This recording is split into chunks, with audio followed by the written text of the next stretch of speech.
Guys, welcome back in Chamdela classes. आज हम transfer of property act करेंगे। इसमें हम आज निहित हित और समाश्रित हित करेंगे। निहित हित सेक्शन 19 में दिया गया है और समाश्रित हित सेक्शन 21 में दिया गया है। अब निहित हित और समाश्रित क्या होते हैं, इस चीज को हम समझते हैं। निहित हित ऐसा हित जो तुरंत प्रभावी हो या ऐसी घटना जो अवश्य घटित होगी और उसके घटने पर जो हित प्रभावित होता है वो निहित हित कहलाता है। देखिए, निहित हित तीन तरह का होता है। सबसे पहला, बिना समय निश्चित किए हुए, यानी कि जब कोई हित किसी को ट्रांसफर होता है उसमें कोई निश्चित समय नहीं होता और वो समय पूर्ण होने पर जब वो हित निहित हो जाता है तब वो प्रभावी हो जाता है। ये होता है बिना समय किए हुए, निश्चित किए हुए, प्रभावी। एक होता है समय निश्चित किए हुए, यानी कि ऐसा हित जो किसी समय अंतराल के पूरा होने पर निहित होगा, वो निहित हित कहलाता है। और एक होता है घटना के घटित होने पर जो अवश्य घटित होगी, यानी कि ऐसी घटना जो घटित हो जाएगी तब वो हित निहित हो जाएगा। इस तरह ये निहित हित तीन तरह से होता है। संपत्ति अंतरण से किसी व्यक्ति के पक्ष में उस संपत्ति का कोई हित बिना समय निश्चित किए या समय निश्चित करते हुए किसी निश्चित घटना के जो अवश्य घटित होगी उसके घटित होने पर हित निहित होगा, वो निहित हित कहलाता है। या हम ऐसे कह सकते हैं कि जब कोई संपत्ति अंतरित की जाती है तो जो हित तत्काल प्रभावी हो जाता है वो निहित कहलाता है। या फिर कोई समय निर्धारित किया गया है, वो समय निर्धारित पूर्ण हो जाता है तब कोई हित प्रभावी हो जाता है, तब भी वो निहित हित कहलाता है। या जो किसी घटना के घटित होने पर निर्भर करता हो और वो घटना जब घटित हो जाती है और उस घटना के घटित होने पर कोई हित प्रभावी हो जाता है तब वो निहित हित कहलाता है। निहित हित को हम एक एग्जांपल के जरिए और अच्छे से समझ लेते हैं। एक व्यक्ति, उसने अपनी प्रॉपर्टी बी को अंतरित की, लेकिन साथ में ये शर्त लगाई कि जी बी जब 18 वर्ष का हो जाएगा तब ये संपत्ति का वो प्रयोग कर पाएगा। अर्थात उसने संपत्ति तो अंतरित कर दी, लेकिन उसके साथ एक शर्त लगा दी कि जब ये संपत्ति ये 18 साल हो जाएगा तब इसको उसमें हित निहित होगा। यानी कि संपत्ति अंतरण करते समय उसके जो सारे बेनिफिट्स हैं वो अंतरणकर्ता द्वारा अंतरिति में जब समाहित हो जाते हैं तब हम कहते हैं कि वो हित निहित हो गया है। तो ये तुरंत भी हो जाता है और यदि इसमें कोई समय निश्चित किया गया है तो वो समय अवधि पूर्ण होने पर भी हो जाता है। जैसे इस एग्जांपल में ए ने कंडीशन लगाई कि जब ये 18 वर्ष का होगा तब ये इस संपत्ति को प्रयोग कर पाएगा। तो ये क्या है, हित स्थगित कर दिया गया है किसी निश्चित समय अवधि के लिए।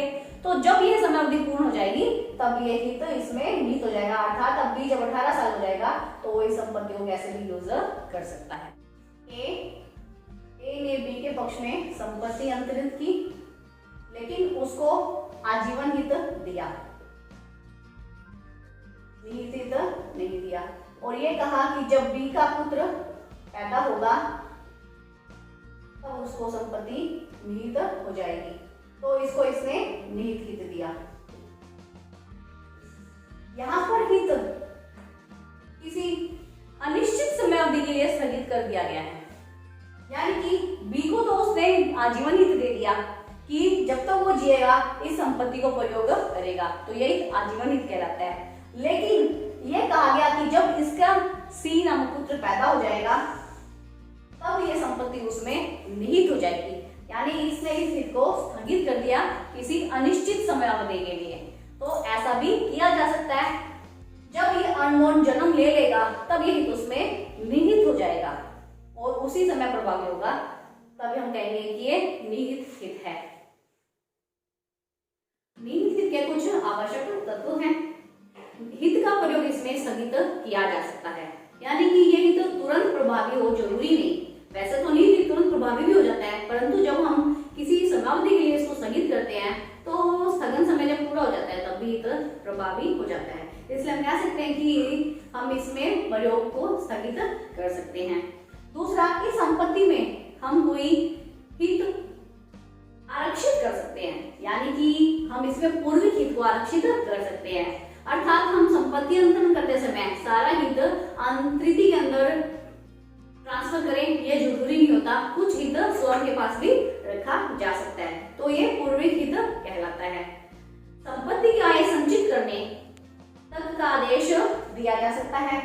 इसमें हम मतलब कि अगर कोई संपत्ति अंतरण करते हैं तो स्वयं के उपभोग के लिए, उपयोग के लिए या किसी अन्य उद्देश्य के लिए उस संपत्ति से होने वाली आय को कुछ समय तक या उसके कुछ भाग को आरक्षित कर सकते हैं। या फिर कोई ऐसा प्रावधान रखा जा सकता है जब कोई विशेष घटना घटित हो जाए तो वह हित अन्य व्यक्ति को ट्रांसफर हो जाएगा, तो ऐसा भी किया जा सकता है। संपत्ति अंतरण अधिनियम में कहीं पर भी ऐसे अंतरण पर रोक नहीं है। अब आते हैं निहित हित के प्रभाव क्या होते हैं। निहित हित, जब हित निहित हो जाता है तो जो अंतरित होता है उसको संपत्ति का स्वामित्व मिल जाता है।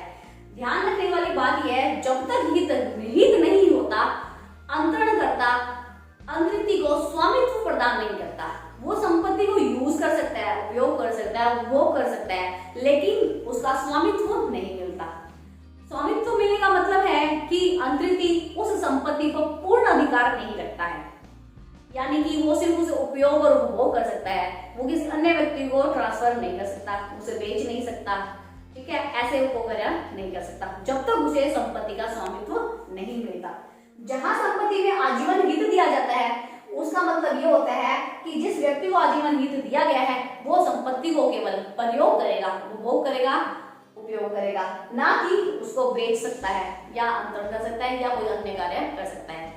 वो कौन कर सकता है? जिसका हित निहित होगा। तो यहाँ पर जब अनबोर्न हो जाएगा और उसमें हित निहित हो जाएगा तब वो ऐसे कार्य कर सकता है।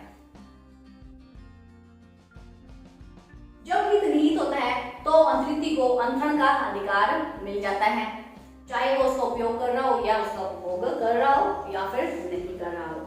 अंतरित जिसे हित मिलता है, अगर उसकी मृत्यु हो जाती है तब वह हित उसके वारिसों को चला जाता है। सिविल प्रक्रिया संहिता की धारा 60 के अंतर्गत निहित हित पूर्ति योग्य होता है। ये सबसे इंपॉर्टेंट बात है कि संपत्ति अंतरण अधिनियम में ऐसा कौन सा हित है जो पूर्ति योग्य माना गया है, तो सिविल प्रक्रिया संहिता की धारा 60 के अंतर्गत निहित हित को पूर्ति योग्य माना गया है। अब हम यहाँ एक क्वेश्चन राइज करते हैं कि जब अजन्मे व्यक्ति के पक्ष में कोई हित अंतरित किया जाता है तब वो कब उस पर निहित हित लेता है। तो देखिए, जब अनबोर्न को हम कोई भी ट्रांसफर करते हैं तो जैसे ही वो जन्म ले लेता है, उसके जन्म लेते ही वो उसमें निहित हो जाता है, चाहे वो उस वक्त उसे उपयोग कर पाए या वो कर पाए या ना कर पाए, लेकिन हित क्या उसमें निहित हो जाएगा। ये कहती है धारा 20, सेक्शन 20 में ये प्रावधान दिया गया है कि कब अजन्मे व्यक्ति के पक्ष में हित निहित हो जाता है। अब आते हैं हम समाश्रित हित पे। समाश्रित हित क्या होता है? जब संपत्ति अंतरण द्वारा हित सृजित करते हुए कोई शर्त लगा दी जाती है कि ऐसा हित किसी विशिष्ट अनिश्चित घटना के घटित होने पर प्रभावी होगा, तब वो हित समाश्रित हित कहलाता है। अगर ऐसी घटना घटित हो जाती है या घटित होनी असंभव हो जाती है तब वो हित निहित हित बन जाता है। यानी कि समाश्रित का मतलब जो किसी घटना पर आश्रित हो। ऐसी घटना अनिश्चित होती है, जब वो अनिश्चित घटना घटित हो जाती है या फिर वो असंभव हो जाती है कि वो घटना घटित ही नहीं होगी, तब ऐसा हित निहित हित में परिवर्तित हो जाता है। ये कहती है सेक्शन 21। समाश्रित हित में अगर व्यक्ति समाश्रित हित के निहित हित में बदलने से पहले मर जाता है तब उसके उत्तराधिकारियों को हित नहीं मिलता। देखिए, निहित हित में जब हित निहित नहीं होता और जिस व्यक्ति के पक्ष में हित निहित होना है वो मर जाता है तब भी हित ट्रांसफर हो जाता है। लेकिन समाश्रित हित में जब तक हित निहित में नहीं बदलेगा और अगर उसकी मृत्यु हो जाती है तब उसके उत्तराधिकारी कोई भी हित प्राप्त नहीं करेंगे। धारा 60 सीपीसी के अंतर्गत समाश्रित हित पूर्ति योग्य भी नहीं होता है और ऐसी घटना जिसकी घटित होने पर निर्भर हो और वो अनिश्चित हो तो वो हित ही समाश्रित हित कहलाता है। निहित हित और समाश्रित हित में अंतर, अब हम इसके अंतर को और अच्छे से समझते हैं। निहित हित जो किसी निश्चित घटना के घटित होने पर प्रभावी होता है, लेकिन समाश्रित हित किसी अनिश्चित घटना के घटित होने पर ही प्रभावी होता है। इसमें होती है कोई निश्चित घटना जो किसी निश्चित समय पर घटित हो जाती है, लेकिन समाश्रित में होते कोई अनिश्चित घटना जो किसी अनिश्चित समय पर प्रभावी है। निहित हित, जब हित निहित हो जाता है तब उस संपत्ति पर अंतरिति तत्काल हित ले लेता है, लेकिन समाश्रित हित में हित तत्काल नहीं मिलता। निहित हित किसी भी शर्त पर निर्भर नहीं होता, लेकिन जो समाश्रित हित है वो उसकी कंडीशन की शर्त है, वो किसी कंडीशन पर ही निर्भर करता है। जब वो कंडीशन पूरी हो जाती है तब समाश्रित हित निहित हित में परिवर्तन हो जाता है। तो इसको हम और एग्जांपल के जरिए अच्छे से समझ लेते हैं। ए ने बी से शर्त लगाई कि अगर आज बारिश होगी तो वह उसको संपत्ति अंतरण कर देगा। ए ने बी से शर्त लगाई कि अगर आज बारिश होगी तो वो उसको संपत्ति अंतरण कर देगा। तो देखिए ये जो इसने संविदा इसे की है संपत्ति अंतरण की, ये एक समाश्रित संविदा है और इस पर ही समाश्रित हित निर्भर है।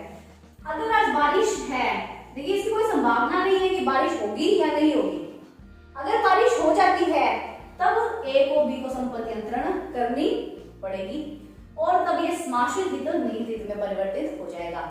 और यदि बारिश नहीं होगी तब हित अंतरण नहीं होगा और इसका कोई भी इसके अंतरिति इसके वारिसों को नहीं मिलेगा, ना तो इसको मिलेगा अगर इसकी मृत्यु हो जाती है, ना ही इसके वारिसों को मिलेगा। तो जब ऐसा हित जो किसी शर्त पर निर्भर करता हो वो समाश्रित हित कहलाता है। निहित हित किसी भी शर्त पर निर्भर नहीं करता, लेकिन समाश्रित हित की तो जो बेस है, आधार है, वो ही एक शर्त है।